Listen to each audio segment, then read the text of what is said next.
Welcome to day 1 of Maestro 2.0, the first of 7 days of ball mastery training.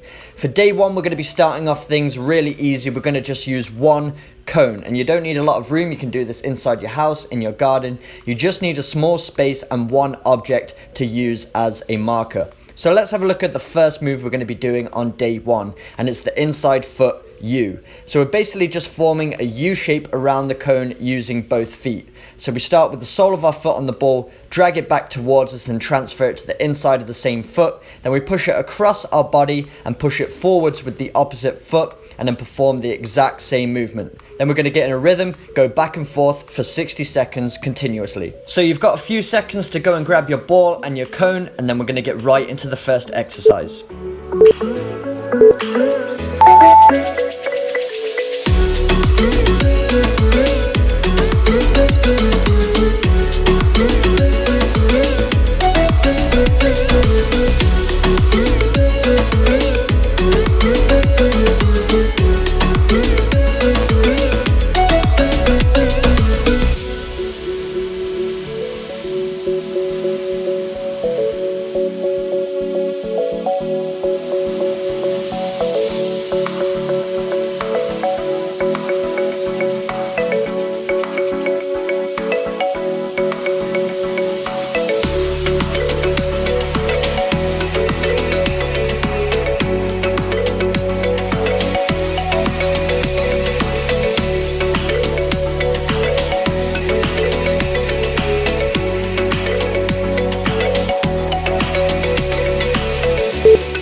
So while you rest for the next 25 seconds or so, I'm going to show you exercise number 2, which is the outside foot U. So very similar to the first move, but when we pull that ball back with the sole of our foot, we're then going to use the outside of the same foot to push it across our body. And then we're actually using the same foot once again to push it forwards in front of that cone, and then we change feet and perform the exact same movement in the opposite direction. 60 seconds, here we go.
Exercise number 3 is the inside foot V cut. So we're trying to create a V shape with the ball. And we do this by putting our foot on top of the ball, using the sole of our foot to drag it back towards us diagonally. And then we open up our hips, transfer the ball to the inside of the foot and push it out in the opposite direction diagonally. And then once we release the ball, we then take it with the opposite foot and go back in the opposite direction. Get in a rhythm and go for 60 seconds. So let's get ready.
Exercise number 4 is the outside foot V-cut. Once again making a V shape with the ball, but this time when we pull the ball back towards us diagonally using the sole of the foot, we're then using the outside of the same foot to push it in the opposite direction diagonally to create the V shape. And then we're going to transfer the ball by releasing it after that outside touch and then going in the opposite direction with the opposite foot. So let's get into it.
Exercise number 5 is the alternate foot V-cut. So again, we're going to create that V shape with the ball, but this time as we drag the ball back towards us using the sole of the foot, we're going to open out and exchange feet. So we're going to use the inside of the opposite foot to push it back out diagonally in the opposite direction. So sole towards us, inside of the opposite foot, back out, and repeat both sides.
Exercise number 6 is the L drag U. So we're creating that U shape that we were using in moves 1 and 2, but this time adding in an L drag. So to perform the L drag, we drag the ball back towards us using the sole of the foot, and then using the inside of the same foot, we push the ball behind the standing leg, collect it on the other side to push out in front using the inside of the opposite foot, and then we perform the exact same movement on both legs.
And exercise number 7 is the sole square. So using only the soles, we're going to create a square shape with the ball. So putting our foot on top of the ball, we're going to roll it forwards, then with the same foot, catch it again, roll it to the side, transfer feet, drag it back towards us, catch it again, roll it across, and repeat for 30 seconds in one direction. Then at the 30-second mark, we're going to change direction and go the opposite way.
So that's day 1 completed. If you found any of the moves challenging, make sure you come back and revisit day 1 before advancing onto day 2. It's important that you've mastered each and every exercise before moving forward. It's only going to serve you better later on in the program as we get more advanced. But whether you're coming back for day 1 tomorrow or advancing onto day 2, I'll look forward to some more ball mastery training with you then.